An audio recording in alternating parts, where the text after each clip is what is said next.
Olá, alunos do quarto ano, tudo bem com vocês? Essa é a nossa aula de língua portuguesa, referente ao dia 15/6/2020. Nós trabalharemos com a hora do texto na página 64. Vocês podem observar que eu pulei algumas páginas da apostila de vocês, certo? Porque não tinha como vocês trabalharem com esse conteúdo de forma isolada. Necessitávamos estar juntos em sala para podermos dialogar a respeito disso. Então, agora nós entraremos na unidade 2 da apostila do segundo bimestre, tá bom? Nós trabalharemos agora com o gênero textual teatro. Então, vocês vão observar que ele possui uma constituição diferente dos outros textos também. Nós temos a prosa, vocês já viram a prosa, né? Que é aquele texto constituído em parágrafos. A poesia, que é um gênero textual constituído por versos e estrofes. E agora nós vamos observar o gênero textual teatro, certo? Lá na página 64, tem um QR Code para vocês observarem aqui. Pequena história do teatro ocidental, adaptado de Ciência Hoje das Crianças, número 123, abril de 2020, certo? Afinal de contas, como surgiram as apresentações teatrais? Será que elas sempre foram feitas em auditórios? Os autores e atrizes, à época, eram populares? E os figurinos, como eram preparados? Você descobrirá as respostas a essas e outras curiosidades por meio de uma leitura bem diferente que seu professor vai propor. Para finalizar, toda a turma participará de um descontraído e divertido quiz teatral. Prepare-se. Então, aqui na página 64, vocês podem observar que nós temos o QR Code, tá? Então, vocês podem até ler esse texto e observar através da leitura desse QR Code, mas eu trouxe aqui para vocês para facilitar um pouquinho. Os alunos que tiverem curiosidade, sintam-se à vontade, tá bom? Vamos lá, então. Pequena história do teatro. Observem como ele está vestido. Olha só, uma caveira nas mãos, né? Ó, a bengalinha, vamos lá então. O teatro surgiu na Grécia Antiga. Era diferente do atual. Os gregos assistiam às peças de graça e não podiam frequentar o teatro quando quisessem. Ir ao teatro era um dos compromissos sociais das pessoas, dedicados às tragédias ou às comédias. Eles eram financiados pelos cidadãos ricos e o governo pagava aos mais pobres para comparecer às apresentações. Os festivais dedicados à tragédia ocorriam em teatros de pedra, ao ar livre, onde se escolhia o melhor autor. Embora alguns atores fizessem sucesso, os grandes ídolos do teatro eram os autores. As apresentações duravam vários dias e começavam com uma procissão em homenagem ao deus Dioniso, considerado protetor do teatro. A plateia acompanhava as peças o dia todo e reagia intensamente às encenações. Atores e um coro participavam das apresentações. No palco, os atores pareciam gigantes.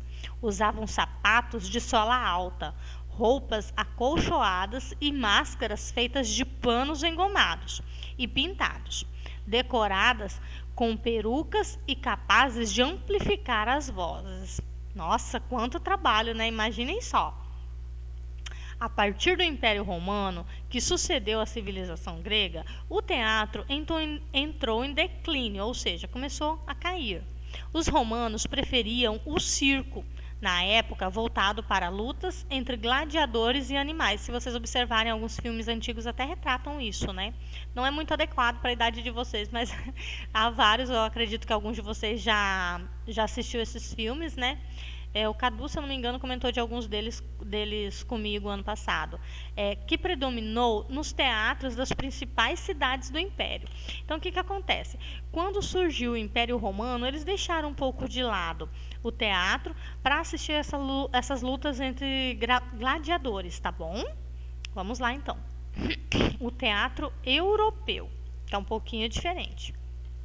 O crescimento das cortes de reis e dos salões de nobres levou as pessoas a apreciarem o teatro como diversão.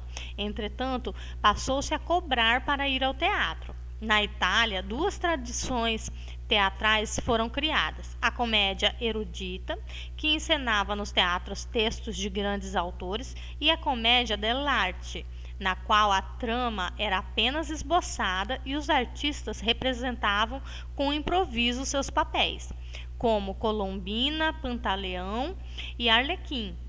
Atores e atrizes, em geral, faziam o mesmo personagem a vida toda e se apresentavam pela Europa com uma carroça e um tablado. Ao contrário, a comédia dell'arte, o teatro inglês não admitia mulheres. Homens representavam os papéis femininos. As mulheres tinham que usar véus ou máscaras para assistir ao espetáculo, pois o teatro era considerado um lugar impróprio para elas. O mais famoso teatro inglês era o Globo, de William Shakespeare, que nasceu em 1564 e morreu em 1616, construído em 1994. Construído em 1964. Shakespeare é considerado o maior autor de teatro de todos os tempos. Ele atuou e dirigiu muitos de seus textos, como Romeu e Julieta, Rei Lear, Macbeth e O Sonho de uma Noite de Verão. Esse Sonho de uma Noite de Verão, quando vocês estiverem no Fundamental 2, vocês trabalharão com ele, tá bom? Vem no nosso apostilado também. O teatro francês. Então, vocês estão vendo que há vários tipos de teatro, hein? Observem bem. Qualquer coisa, após a videoaula, vocês voltem, leiam com calma, tá bom? O primeiro teatro público francês surgiu em 1548, mas apenas no século XVII surgiram os mais célebres autores franceses dos tempos modernos. Corneille, Racine, que escreveram tragédias, e Molière, criador de adoráveis comédias. Como a plateia francesa era barulhenta e agitada, as peças tinham uma cena inicial para acalmar o público e impor o silêncio. Com o mesmo objetivo, Molière criou 3 pancadas ou sinais, usados até hoje para avisar a plateia que o espetáculo vai começar. No século XIX, o teatro firmou-se como diversão e os atores tornaram-se estrelas. Nessa época, o teatro popular voltou-se para o melodrama. As peças exploravam sentimentos simples e fortes que encantavam o povo. Os atores viraram o centro das atenções. Então, nesse momento, deixa de se valorizar as pessoas que escrevem para se valorizar as pessoas que encenam, os atores. Então, saiu a admiração dos autores e passou-se para os atores, tá bom? Mas o reinado dos atores não durou muito. Ainda no século XIX, surgiu um movimento para transformar o teatro em arte, em que diretores ou encenadores liam o texto da peça, o analisavam, pensavam como fazer o espetáculo e orientavam atores e demais artistas a seguir a ideia do teatro formulada por eles. Então, aqui passou-se para se ter uma organização do teatro. Não se fazia mais do jeito que queria, não. Então, nós vemos uma transformação. Passou a se ter um teatro mais organizado, mais, como eu vou dizer para vocês, fiel ao texto do autor, tá bom? Os primeiros diretores deram origem ao teatro de nosso tempo, chamado de teatro moderno, em que a produção de uma peça envolve o esforço de criação de várias pessoas. Não se adianta se ter um bom texto mais hoje, né? É importante, sim, nós termos um bom texto para uma peça teatral. No entanto, só isso não é o suficiente. Nós precisamos das pessoas vocês verão que cada pessoa é responsável por uma parte do teatro logo em seguida, mas aqui nós passamos a observar que cada um faz sua parte. Um é responsável pela organização do cenário, outro por trabalhar com os figurinos, outro para a luz, o som, certo? Então, divide-se as funções dentro do teatro, não se tem mais o mais importante. Então, nós precisamos de tudo, certo?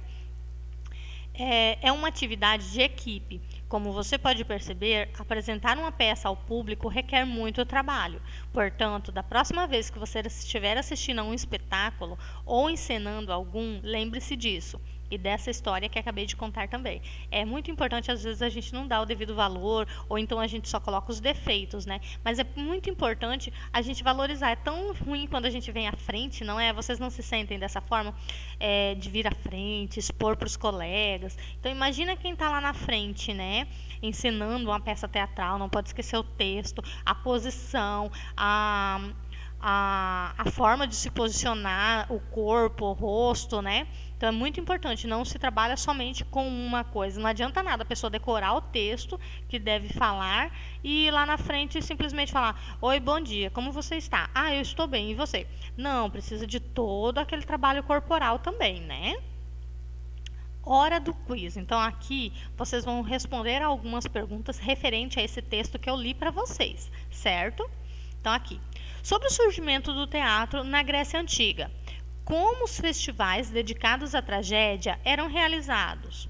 Em teatros de pedra, ao ar livre, em circos de lona, sem animais, em teatros abertos, nas praças públicas? Qual das três opções?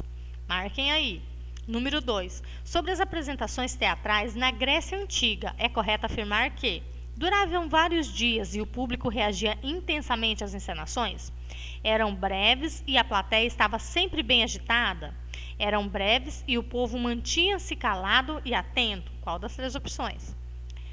Dentre as opções abaixo, é a verdadeira, de acordo com o texto. Os autores eram considerados os grandes ídolos do teatro, já os atores não tinham tanta popularidade.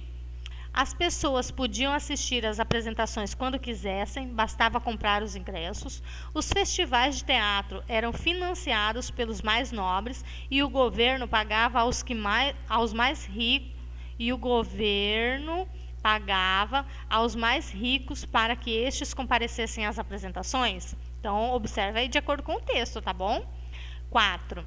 Na época do Império Romano, os romanos preferiam o circo ao teatro? Como era esse circo? Com malabarismo, acrobacias e acrobacias perigosas? Com apresentações musicais de animais? Com lutas entre gladiadores e animais? Qual dessas três opções? 5. Na Itália, duas tradições teatrais foram criadas, a comédia erudita e a comédia dell'arte. Como podemos diferenciar essas duas manifestações artísticas? Erudita misturava a encenação de texto com o improviso de papéis. Dell'arte, somente improviso de papéis. Erudita, improviso de papéis. Dell'arte, encenação de textos ensaiados. Erudita, encenação de textos de grandes autores. Dell'arte, improviso de papéis. Qual delas, hein, gente? A 6ª. Que tradição do teatro francês é utilizada até hoje para anunciar à plateia o início de um espetáculo? Comunicação em voz alta, seguida de palmas para chamar a atenção. As cortinas se abriam e, imediatamente, a peça iniciava. 3 pancadas ou sinais sonoros, criados por Molière. Qual dessas é a correta? Na próxima aula eu trarei para vocês a resposta do quiz, tá bom?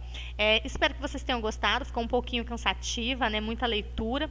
Eu estarei encaminhando para vocês também os slides dessa aula, para que vocês leiam com mais calma, tá? Estou com saudade de vocês, espero que logo, logo nós estejamos juntos. Façam com calma, leiam, aproveitem que eu já li para vocês também, tá bom? Dessa forma eu finalizo a nossa aula de hoje. Obrigada, um beijo, tchau, tchau.